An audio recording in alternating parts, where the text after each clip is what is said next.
Hi, I'm Dr. Edwin Williams. I'm a facial rejuvenation specialist here to answer your questions about fat grafting and in its use with facelift surgery.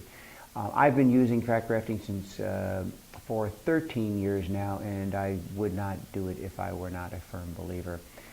Let me explain it to you this way.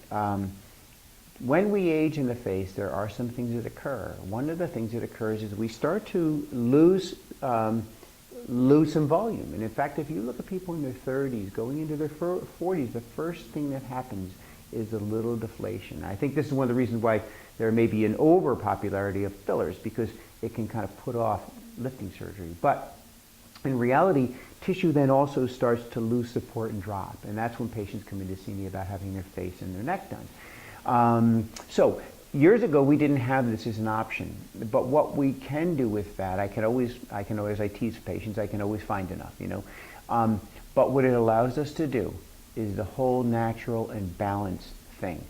We add volume where we've lost some volume, and then we tighten up the tissue where the tissue has settled and sagged. And there's a lot of photos on our website as far as, and you'll see the ones that have had fat grafting.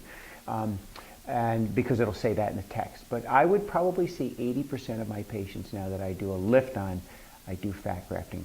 I've lectured on this extensively. In fact, I was the guest editor in a 2008 monograph. So this isn't new anymore, but a lot of the thinking is pretty consistent on facial plastic clinics, on fat grafting and fat transfer.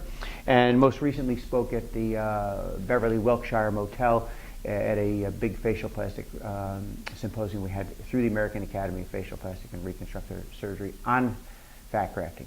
So here's what I tell patients. I don't know if it's going to last 10 years. I do have patients that have 6, 7, 8, 9-year results. I believe we lose a little bit of it with time, just like we do with